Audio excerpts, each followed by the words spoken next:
the discipline to do what needs to be done is important. So the principles has not changed, which is save first and spend the rest, no matter where you are. Because the guy that says I earn 50K or 60K so I cannot save, if that same guy loses his job today, he's not likely to die immediately. One way or the other, he's going to survive. So if you tell the guy to say keep 15K and manage 45, it tells you my take home cannot take me home. Yeah, I get you. You see, building a portfolio that is sustainable is a long-term thing.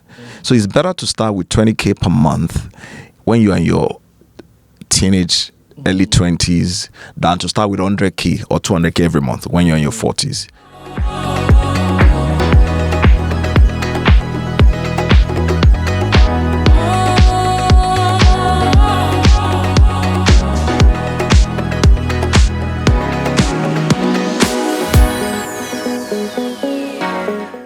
Hello there, welcome to another episode of the African Business Showcase, brought to you by Showcase Africa TV.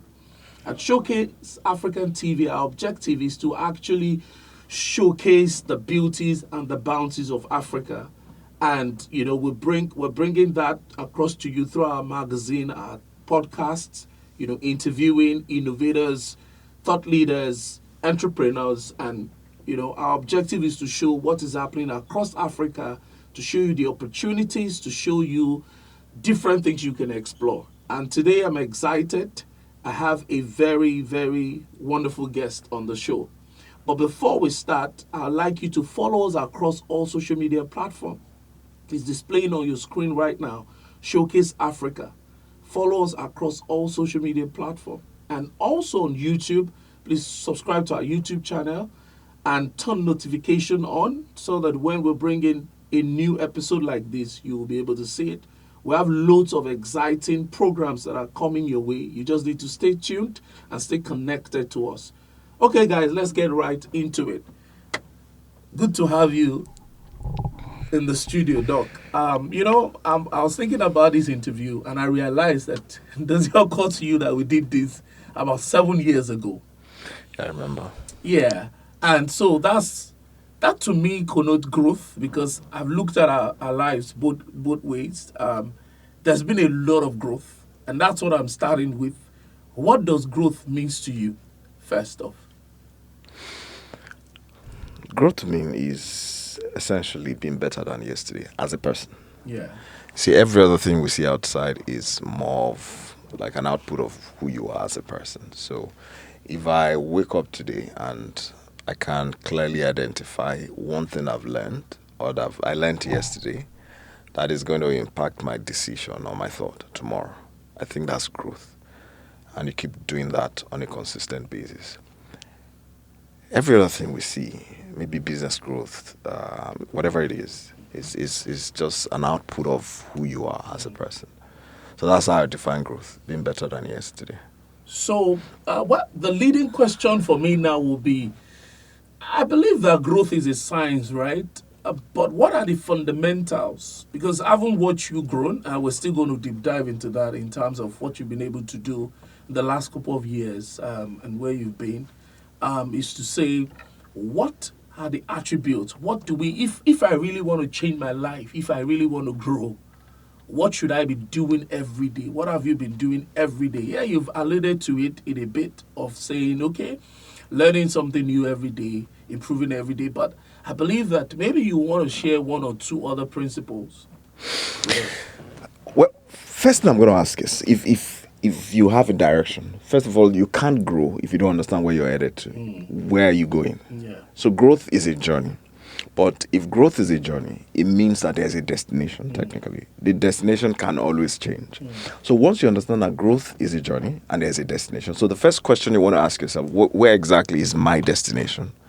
Right. So once you identify where your destination is, then you can now ask, who do I need to become to reach that destination? So if I was traveling to London, for example, or whatever it is, I need to ask myself, if I want to go, London will be winter towards the end of this year.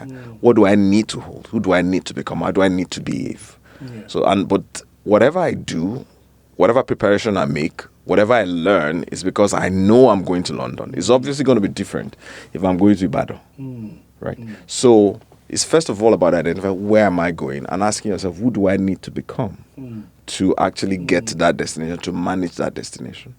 And then what do I need to be doing? Because at the end of the day, we tend to look at becoming as a noun. When I say who do I need to become, it's not it's an active. We only become when we do.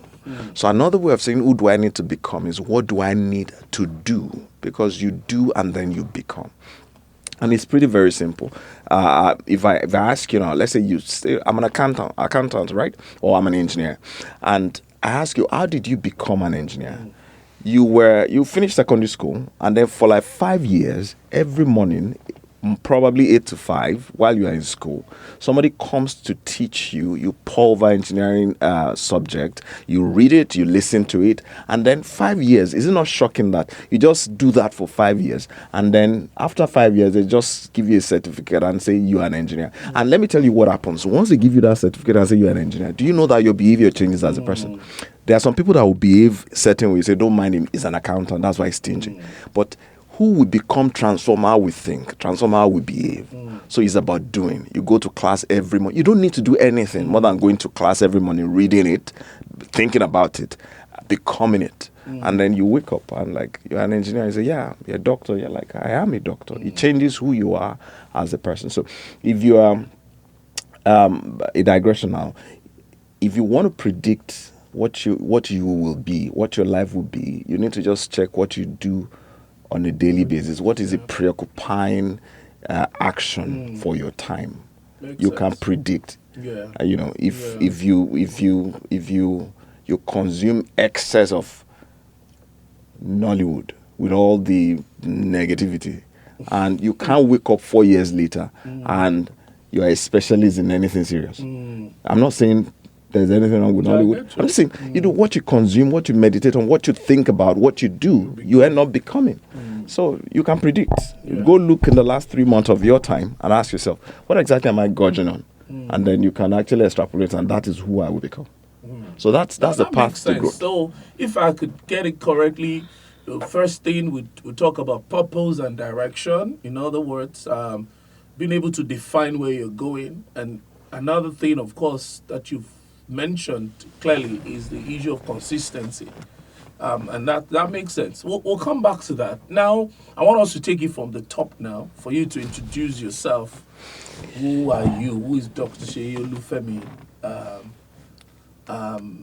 Let's start from that.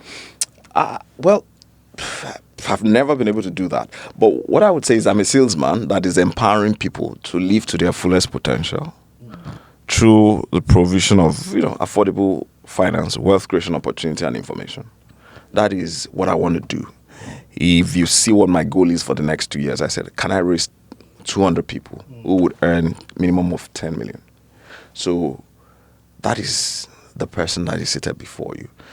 But let me say this, that person is who I have become. So we could have this conversation 5 years' time, and I'm a whole lot different from where I am. Like I said, it's always a journey, but this is where I am at the moment.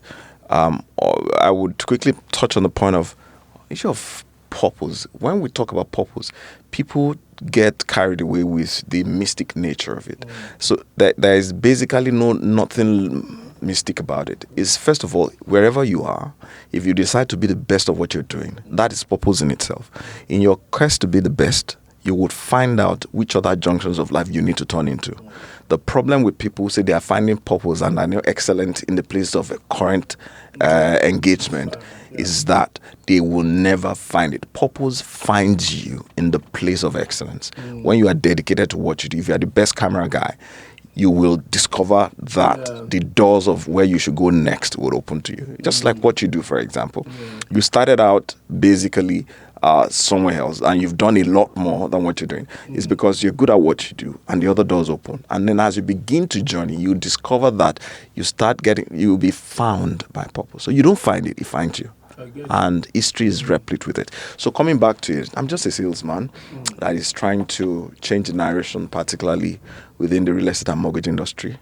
And I'm firmly committed to wealth creation. I feel I can do a lot more It's not been the best of journey, but that's who I am at the moment. Yeah, so who were you? Because of course, some of us are privy to your history, but for the sake of the audience who would like to know, because you have a very interesting background. Haven't read medicine, worked in HMO for some time, started your HMO. That's health insurance in Nigeria. So then you now morphed to real estate. But can you just walk us through how you transitioned and what was in your mind? Because of course your parents will have expectations, you maybe other people we have, but you transition almost completely away from medicine almost immediately. Of course, the only semblance will be that you're running an HMO. So what was that? What was the thought process around that? How do you transition? Well, the question should be, how did I get to that point in the first place? So I'm going to say something very funny. The major driving force for the first part of my life was poverty. I just didn't want to be poor. Honestly, like, I've thought about it, like, I've seen it. I've seen what it means to sell stuff just to be able to pay. So whatever I was going to do that would make me money, that would not make me, like, I didn't want to end up where I was coming from. So I studied, medicine was interesting to me. First of all, it's a mistake. It was an accidental choice. And I'm sure that maybe I'll tell the story before we end this one. But when I got into medicine, the only reason why I got into medicine was because I felt that at least I'm not going to be poor. At least I can. It's a professional course. I should be able to sustain myself and live a relatively decent life. And by the time I got into 300-400 level, I saw residents then, senior doctors, and I realized that they were not as, it wasn't like I thought it was going to be. It wasn't, I didn't like what I was seeing at that time. So I started asking people that, what do I need to, how can I make, what can I do? What can I make money? Like, what do I need to do? So somebody just mentioned that if you're a salesperson, that you can make a lot of money because you can sell, you can make money. So I told myself that I was going to be a salesperson. So from like 400 level, I'd made up my mind that if it's sales that gives you money, and the person I was asking was actually very comfortable. So from 400 level, it was a no-brainer. I knew I was going to be out. So by the time I graduated, the only question I was asking myself that was deciding the decision I made was, how do I get to Lagos? Because I heard that businesses actually do well in Lagos, and that's why you can. Somebody even told me that it's only in Lagos that you can go to the street and start selling stuff on the street, and then you make money. So there was no other option. I said, if I don't live in Lagos, I'm out of the country. Right. So immediately I graduated, I didn't even take, normally you do house job. I didn't pick the form for Ilorin, I didn't pick the form for any other place. I was like, Lagos. But I didn't know anybody in Lagos. The closest place I knew someone was Ibadan. So I was living in Ibadan. At the point, I was coming to Lagos, like every day. Wow. And I would come into Lagos sometimes, not because I had an appointment, but because I would just want to feel the vibe of Lagos, because that's where I head into. One of the moment I won't forget for a long time was, 7-Up. Yeah. There's one, the Apostolic Church, right? Yeah. I stood on the opposite side, and I was looking, and I was seeing cars, brand new cars by those bank boys. Those are the days of Zenith and all those Corollas. Ones. They were Corollas were passing, and people were wearing jackets inside. And I shook my head and said, one day I must be driven in this kind of, But that has been a driving force up to a certain extent. It was that poverty-mindedness. And I realized at the point, that's why I said, I'm becoming. At the point it changed. And how did it change? I started business. It wasn't like I was rich, but I remember we wanted to make a decision related to one of the things we need to buy as a business. And I was vehemently opposed to it. Thankfully, I had a partner who was a bit more matured, who was a bit more, the thought process was a lot better. Dr. Oike now, you know him. And he insisted that we bought that element. And immediately after we bought that car at that time, that car was instrumental to closing some transaction. And I realized that most of my decision was taken from the point of lack. So I started thinking that I need to think differently. So that was when I started listening to motivational messages and issues of mindset. So that has been the journey, the basic motivation. So I got out of school. The first thing I did was to start looking for a job that would bring me to Lagos. I got into Lagos. The next thing I was looking for was a sales related job. When I didn't get that on time, I started selling books. I'll go to Ajegunle, buy books, and then I did a proposal to corporate organizations to create corporate libraries, and I was selling books. The only reason why I was doing that was because I wanted to learn how to sell by force. Then I got to Unique Health at that time. I saw a sales proposal that was looking spectacular, well designed, and so I asked the person at the front desk, how can I design proposals? Who does this for you? Said their sales team. So I made up my mind I wanted to join a corporate sales team to learn how to actually package that way. So I applied to work in Unique Health. I pursued it. While I was waiting for that, I applied to work in Longman Publishing because I thought, publishing. I wanted to sell book. I was interested in. So eventually I was lucky. I was employed in Unique under CRI. And then I left there, went to Expert Care. I grew sales skill wise when I was in Expert Care. So I think that's been the journey. It was driven initially by fear of lack. Then it was driven by the desire to be better. And then now primarily it's still that desire to be better. I just want to outdo myself. I want to outdo myself. So let's speak to sales, because you are of the school of thought, and I kind of share the same school of thought around you are strongly biased to sales. But the reality is that it's not everybody that will be able to sell. But we're looking at it that sales success is consistent with general success, particularly as an entrepreneur.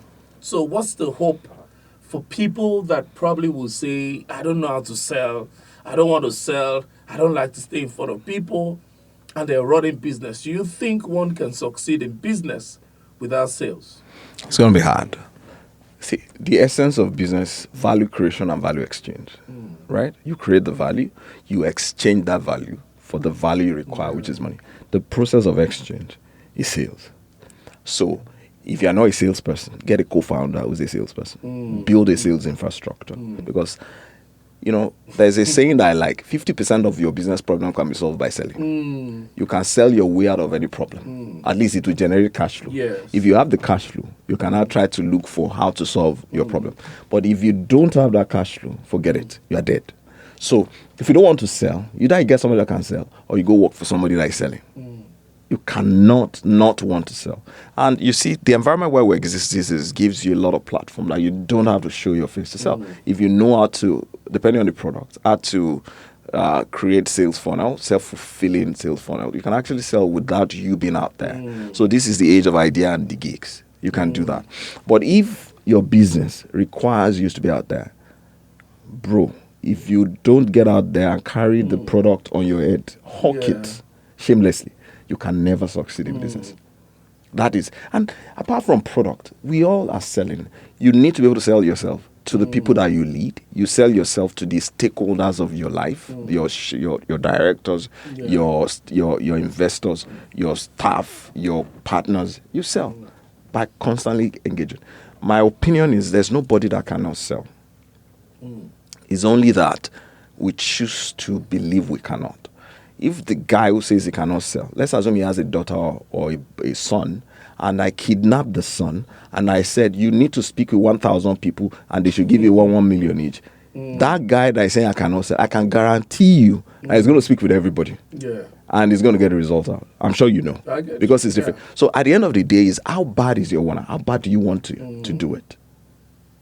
So it's a motivation that is important. So now, because now we know that sales is a critical element in business, right? I want us now to, since we're in this segment around business success, because there's a way of compartmentalize this in my head, right, is to say, what other qualities do you need to build to succeed in business? We've spoken about sales, which is like the gateway to cash flow, right? But we also realize that cash flow might not just be all there is to sales. We've realized that, like they say, that profitability is sanity. What will you say generally in order of priority when it comes to success in business. Let's say, do you even feel sales is number one? Should we take that as number one so that we can now go at the most critical thing? Generally, there will be principle, but I just want us to touch on fundamentals. One of the things I'm going to do at the end of this season is to realize if there were consistency when I ask this question around, especially when I'm talking to entrepreneurs, to say which is number 1, 2, 3, and 4. Because if we can get that framework, then we can actually duplicate and replicate it in people. So what are your, in terms of priority, where do you put sales? Then what are the other, let's say, 5 most critical fundamental skills to succeed in business? First of all, I'm not a success in business, so I don't know. You understand? No. It's not about no. It's not about modesty. Okay. You see, let's define what success is. Really, we mistake that. We're running a multi-billionaire business. Yeah, definitely. But success is not the size of what you've done. It's the size of what you've done compared to what you could have done, compared to the benchmark that you've set for yourself. So if my target was 500 million and I've done 1 billion, I've more than succeeded. And really, the size really does not matter, particularly when it comes to business, right? So that is how I define success. Because this mindset keeps me grounded. Because I realize that where I am is so far from where I want to get to that I've never for one moment thought that I was a successful person. But maybe the question I would answer is, what do I think has brought me this far, right? What are the elements? Yeah. And I think the first thing is not even sales. The first thing is ability to stick to it. Grit. The ability to continue to do it, even when the pressures are there. The ability to say no to the quote-unquote very good opportunity. That staying power is the first thing. No matter your skill, if you cannot stick to one thing, if you cannot focus on one thing until it gets to that level, you will never succeed in anything. Because there is always the lady in the red dress. There's always grass that is looking greener on the other side. So for me, that is number one. The second thing is the humility to learn, to become better per time, so that the you of yesterday is drastically inferior to the you of today. Stick to it. Get better every day, because it compounds. You become more powerful if you keep learning every day. And then learning will cover issues of leadership. How do you lead your team? You become better as a leader if you're learning. And when you have that teachable spirit, you have also, it comes with humility to be able to look at scenarios and say, what can I learn from this? Most of us miss that, particularly entrepreneurs. You are out charging, you are result oriented, and you're opinionated most of the time. So you feel you know. If you are not careful, you're going to miss the point of learning in your interaction with people. So stick to it. Teachable. Every other skill can be learned. You can become better if you are teachable, right? And then also, I think what has helped is the humility to know that you will always make mistake. That is a key component of whatever. Failure is part of the game. And then lastly, I think the ability to actually not give a shit about what people are saying or not saying about you, because people will say stuff. And I realize that the higher you grow as a person, particularly in business, the more you are a target for people. So you need to have that thick skin. Once you've done all those soft skill, then you now go down to what are the other basics, the hard fact of it, understanding of the business where you want to play. Not superficial, a solid understanding of the business where you want to play is also very key. An ability to actually sell your product. So for me, those are some of the, I think I mentioned about 5, right? Yeah. Some of those are some of the things. And then the last one, which is a very controversial topic, is fifth point rather, is to always understand that everything is a gift. You were given. Now, I know this is not faith-based, but there's the sentence I like. It's, what do you have that you were not given? So your entrepreneurial success, the fact that you're in position of leadership, the fact that you're running a business is a gift. So once you begin to look at it as a gift and that you're going to give account of it, You understand? It helps you to understand how to manage the resource you have. The challenge I've seen sometimes is when an entrepreneur is getting to a level of success and is making money, he thinks he can spend the money the way he wants it. But when we know that success, even entrepreneurial success, is such a gift, and we're going to give account of it. So every time you pick that cash, you understand that you've been given this one. If I'm to give account, will I be proud to say this is what I did with this particular gift? So for me, those are the top 5 that I will mention. That makes sense, really. Yeah. So let's segue now into finance, because I know that you're a deep advocate of financial independence and financial freedom. Okay. Yeah, and you're quite good when it comes to financial analysis and all of that. So let's speak to personal finance. How can people attain financial freedom? And these things has been said and overflogged, and I don't still know why people are not getting there. Is it that difficult? Some people will say something like, your take home cannot even take you home. Do you believe also in the theory that you must save every part? You must save some part of anything you make, notwithstanding that probably is not enough? Or do you think that life should be lived in segments where there's a time where you don't even have anything to save? Or maybe we need to be realistic. Then there's a time where you have something, meet your need, stay out of debt. Then there's a time where you can now start setting some things aside, and it grows from there.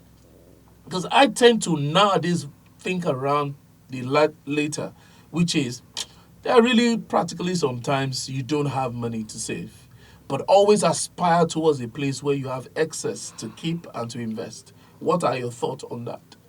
First of all, coincidentally, I was doing a video earlier today, and I said the most difficult step in financial freedom is starting. Most people will never start. People will go to personal finance class. They would read personal finance books, but their life will not change. Not because it cannot change, it's because they never start anything. So starting is the most difficult part of the journey. And that also applies to life. There's thousands of people who want to start business. And they talk about it, they fantasize about it, they masturbate to the thought of business. But they don't start. So starting is the first thing. Then 2, the other thing is that resource will never be enough. And whether you like it or not, your expense will always rise to meet your income. If you earn 500,000 today or 200,000 and it looks like it's not enough, immediately you start earning 500,000, your expense or your trouble will rise to the level of 500,000. If you go to 1.5 million, it will rise to follow you. So what does that tell us? That it will never get to a point where you say I have excess, because the higher you go, the more expanded your scope is. So for example, for you now, you probably may not be able to wear a certain type of shirt because you think it's lower quality, but reverse back 5 years ago, those are the shirts we're wearing, right? So it will never be enough. So this is it. The discipline to do what needs to be done is important. So the principles has not changed, which is save first and spend the rest. No matter where you are. Because the guy that says I earn 50K or 60K so I cannot save, if that same guy loses his job today, he's not likely to die immediately. One way or the other, he's going to survive. So if you tell the guy to say keep 15K and manage 45, he tells you my take home cannot take me home. Yeah, I get you. You understand what I mean? So yeah, it has never changed. It has never changed. Now, once you get past that point, then the question will now be, the money I'm putting aside, what do I need to do with it? Sometimes the reason why most people will never get to that comfortable place is not because they are not putting aside that money. It's because they don't even know what to do with the money they've put aside. I know people that will save from January to December and then go and do Christmas party, they buy it, they do all those kind of stuff. That is the problem. You see, building a portfolio that is sustainable is a long-term thing. So it's better to start with 20K per month when you're in your teenage, early 20s than to start with 100K or 200K every month when you're in your 40s. You would have larger portfolio than that person. So sometimes It's not just about that large size. Time is the most important element when you're building an investment portfolio. Most of us never get to that point, never realize that. So we always say that when I start earning, when I get to that age, that is when I start keeping it aside, right? Then the last thing is to always be conservative when it comes to your finance. One of the mistakes I made was to have 100% of everything I had in business. Yeah, I'm not saying sometimes you just got to give it everything you got. But the point is, you need to understand the risk framework that you can tolerate. I'm lucky. Maybe I'm trying to get out of it now. When our business tanked, we were in debt to the tune of billions, and it was crazy. If sometimes I look at the guy that is begging on the street and like, that guy is richer than me because I'm minus something. No, if you're minus 3-4 billion and the guy is not owing anybody, even if he's begging for money, he's at least a plus, So most people sometimes will keep it the money, and then their cousin's niece, younger sister's friend suddenly says they're doing something that can give you 10%, and they put their money, or they give it to the cousin to help them to invest. So the other part of financial freedom is to become somebody that can be financially free, which is knowledge. To seek knowledge, to know what it is, and then if you don't know, to find who will teach you, and then to work with expert. And when I say expert, I mean conservative certified expert. I don't know. I think I've said quite a number of things, but the basics still works all the time. The basics still work all the time. So, but why you're now talking about where to put in money that you've made, because what we've discussed now is that fundamental discipline to set some things aside, which makes sense. The question also is, it doesn't now make any sense again. Like some person will say, and I also say that, well, like Warren Buffett will say, the rule number 1 is do not lose money in investment. The rule number 2 is don't forget rule number 1. But it's not as straightforward as we think when it comes to the actual execution. There are several times, even including now, that I'll still run to you to get a feel of what direction I should go. If at my age and exposure, there's still that I can just imagine for an average person what it looks like in terms of knowing exactly how to put in the money in such a way that you don't lose money. Now you've alluded to financial expert, conservative one. Can you walk us through specifically what that means in reality? Financial experts, who and who should we talk to? What should we invest into at this moment, particularly in reference to Nigeria, and you can stretch a bit to Africa? Are you aware that if you can set aside 20, 30, or let's say 50,000 every month, and you don't do anything but put it in fixed income instrument, fixed deposit with a bank or with maybe any bank, Providus, for example, or you get a finance house that is stable, and you keep it with them, and you tell them, pay me my interest every month, and every month you add the interest plus your new 50K, and you keep it back into the same investment. If you were 20 or so and you started doing it, by the time you are 30, you're a multi-millionaire, not 1, 2, 3, 4, 5 million, in tens of millions. You understand? So we don't need to overcomplicate this thing. Do the basics first. People tell me, what about inflation? And what I tell them is, let's not be dumb, because you are contributing the money in inflation adjusted money. So what I mean is, it's not like you dropped the entire 10, 50 million 10 years ago. You started doing 50 every month. As a 1990 something, you are doing, is inflation adjusted? It's inflation adjusted for. So first of all, stack it first before you ask yourself, what is the impact of inflation on it? When you have the baseline sorted, you're already stacking 50,000 and you have additional 500,000 or 1 million or 2 million. Then you can ask, what else can I put this money into that will provide the edge against inflation? But if you don't get the basics, I know people who are broke, who are doing forex trading. Like they are doing investment in crypto, and there's nothing wrong with crypto. But the point is this: it's just like saying that you don't even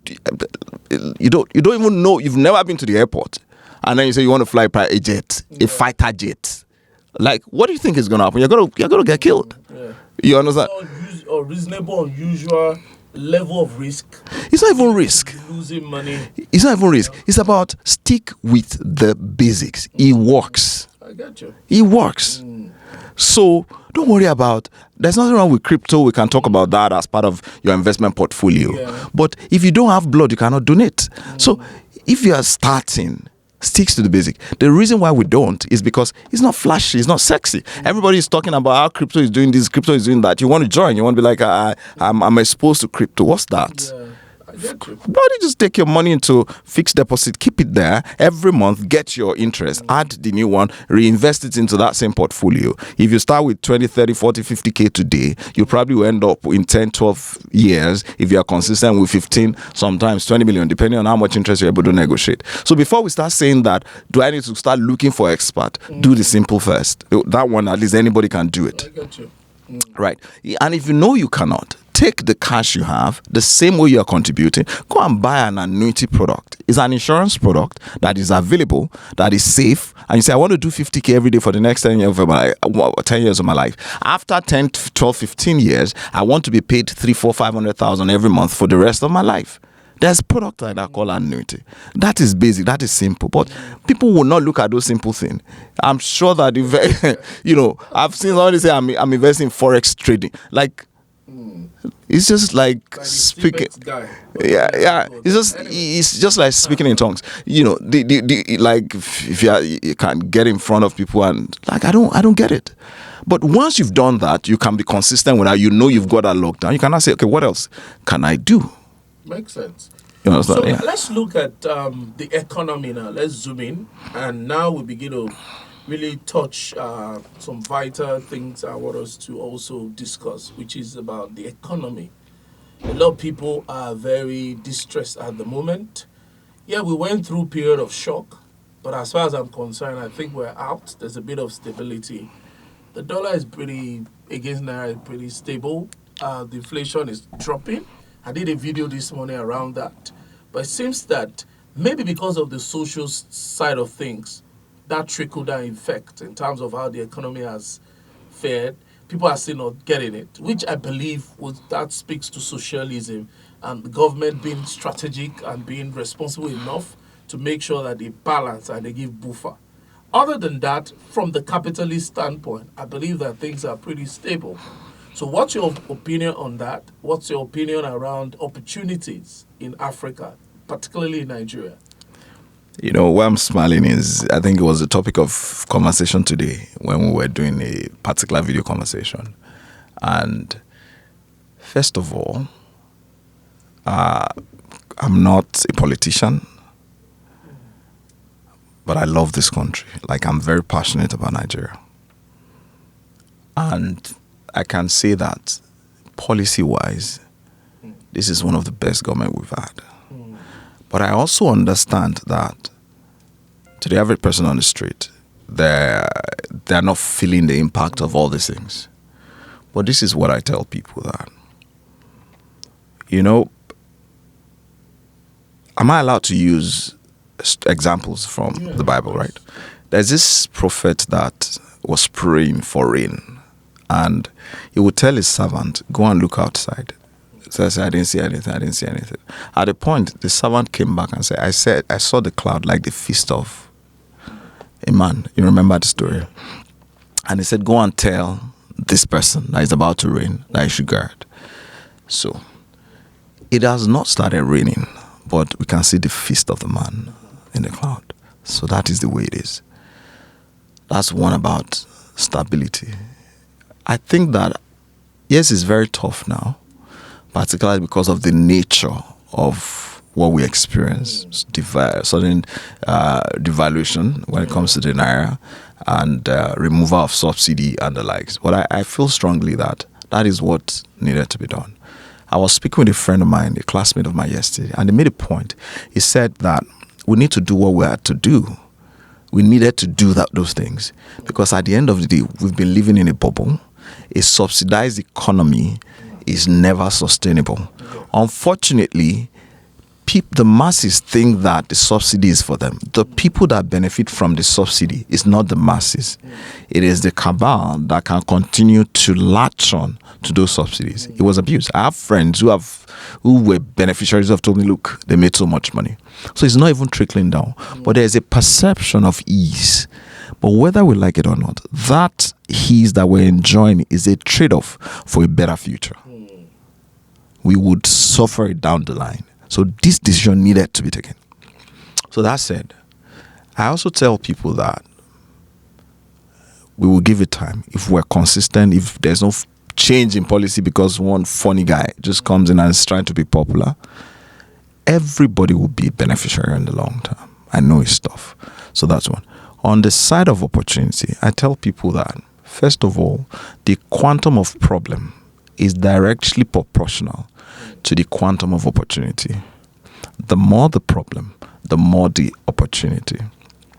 Nigeria is besieged by a lot of problems, but also a lot of opportunity. Two, we have so much deficit that if everybody starts doing stuff, we probably will not get to the level where a lot of advanced nations are in the next 20, 30 years.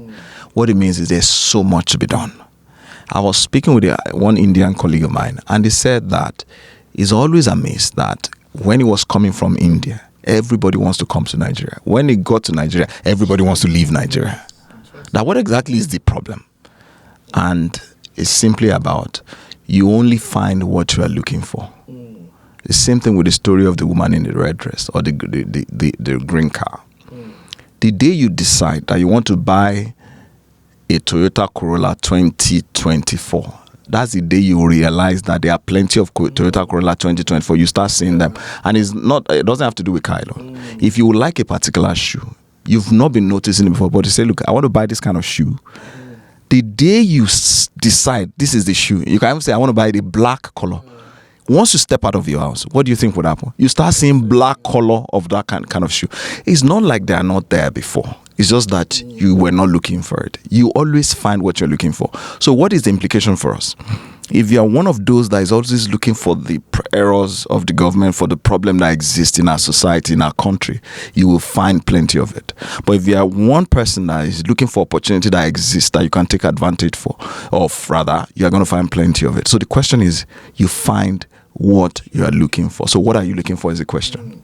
I don't know if you get it. I get you. Yeah, so that's what it means. So speaking specifically now to opportunity that exists, and I'll zoom it because you play prominently in the real estate industry, to walk us through within the value chain, what are the opportunities that exist? Let's say I'm a newcomer, I play in real estate, and lately I've been, of course, evaluating the new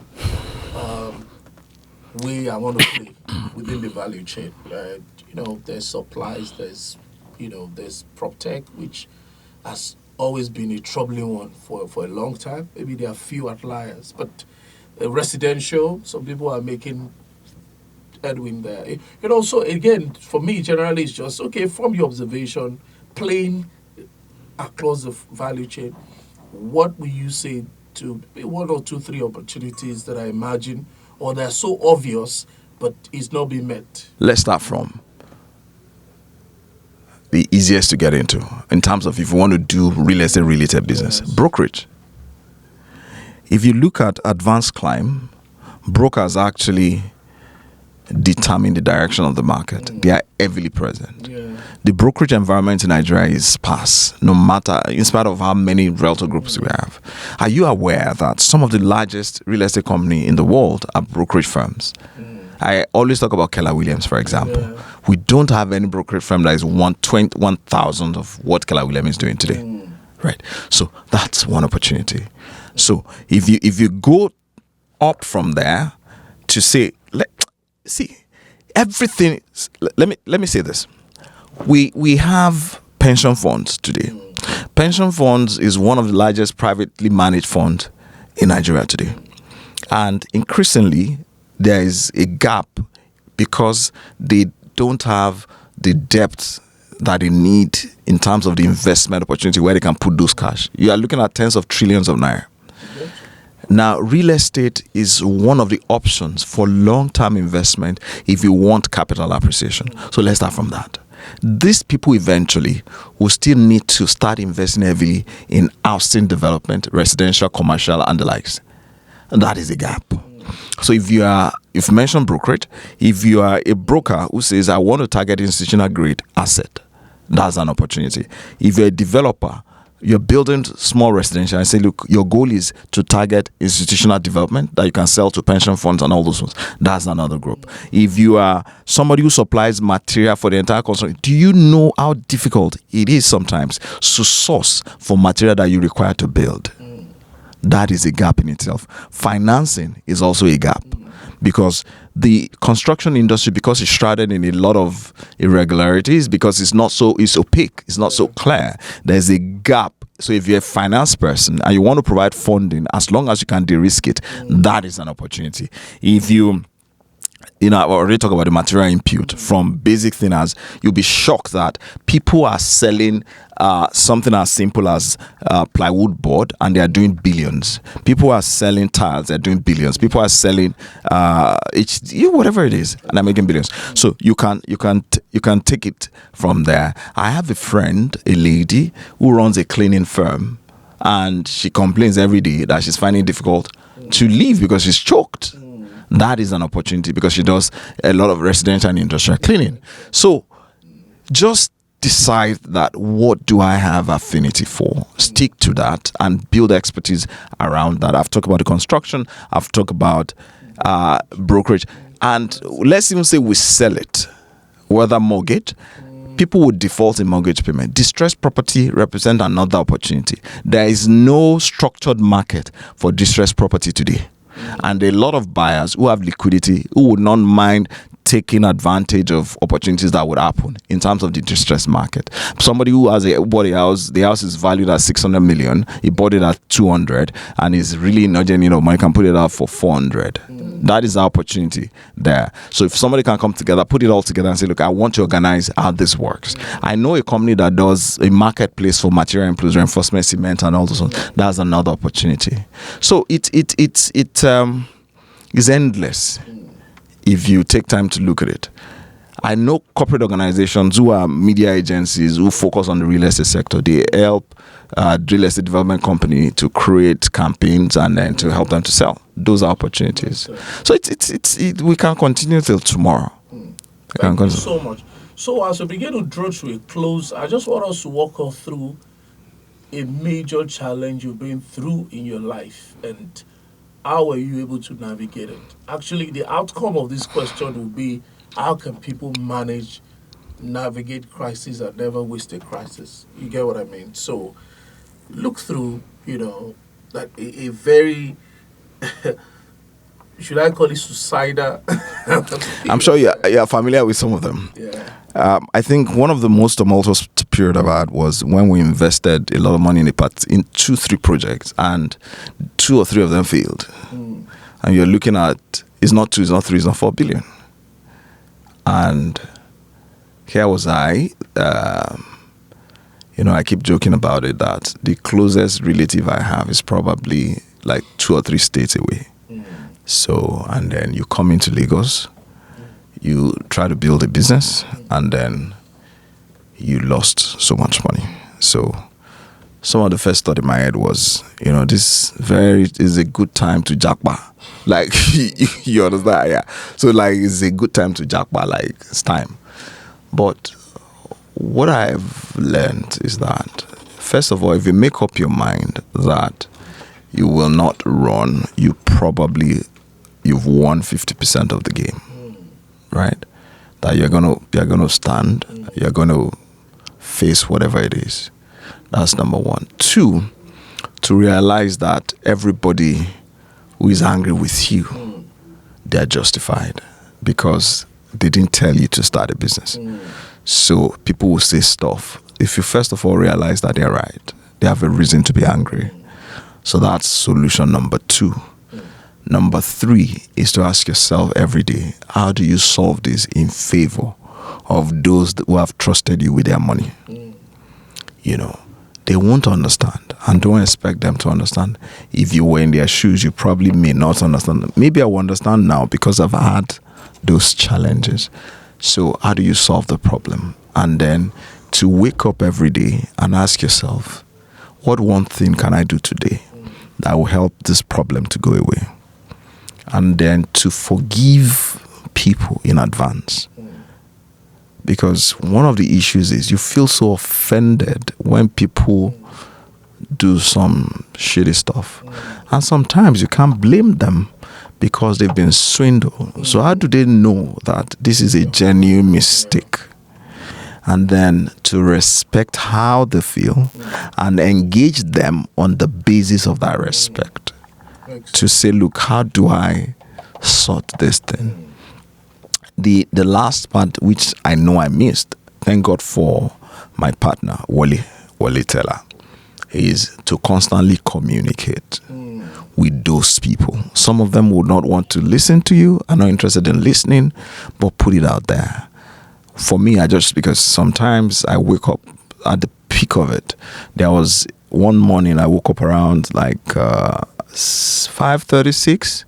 Between 6 a.m. and 8:30, I got close to 13 calls. Wow.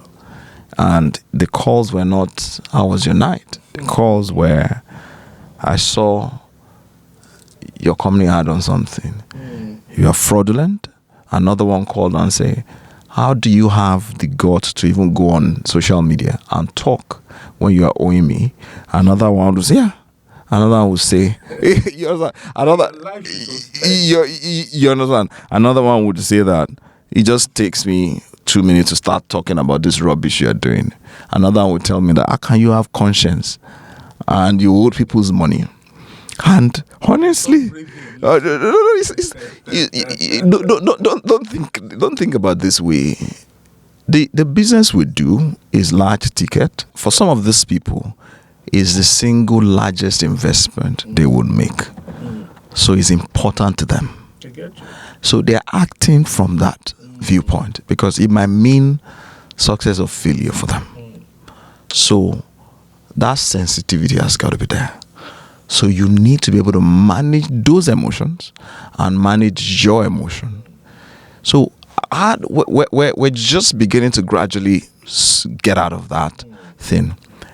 And then you now layer on that, you have your team who don't even understand the pressure and who misbehave this way, that way. They tell you, they take their sweet time to do anything. So you lash out at everybody. But what I've learned is this. If you wake up every day and tell yourself, what can I do today? Even if it's one of them you're able to sort, one of them you're able to call. Makes sense. You'll be shocked at how many times I had petitions against me with EFCC, with Zone 2, with all these ones. And when you go into those kind of environment, don't be bitter, because bitterness does more damage to you, not even to them. And you really have no right to be bitter, because justifiably they've given you money. Makes sense. So wake up every day and ask, what can I do today to be better? Speak with friends. Take time out to get into the midst of people who love you, who care about you, who can encourage you, and then keep engaging everybody. At the end of the day, if you're consistent, and don't stop doing what you need to do. What I mean is this. Do you know sometimes I still have PTSD when I get in front of camera and I want to start talking about business?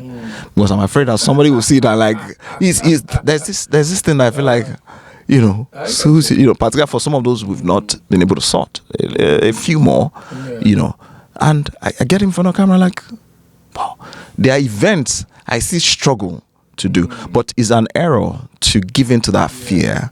You need to do what you have to do. And face it out. So somebody called a client that we're yet to settle came into the office and said, I see you on social media, I see you on this and I said, look, the only way I can sort you out is if I go this route. If I don't go this route, you should be worried. So if you are not careful, you shut down your offensive game because you are afraid of what people will say. They will say it anyways, but you know why you are doing it. And then lastly, just trust the process, be committed to it. At the end of the day, what I've seen is that if you don't stop, if you keep growing and you keep finding solution, your effort will compound. At some point, you get the momentum and then you are going to win. Makes sense. Just don't get distracted. Don't get into that fray and start exchanging blows with the people who have trusted you with your money. So that's for me one of those crises. Wow, this been a very interesting moment, and for me, it's interesting because I'm fulfilled because this is exactly what I want to achieve. It's these conversations are supposed to be heart-to-heart conversation where it's almost like you're having coffee or drink with a friend, pouring again.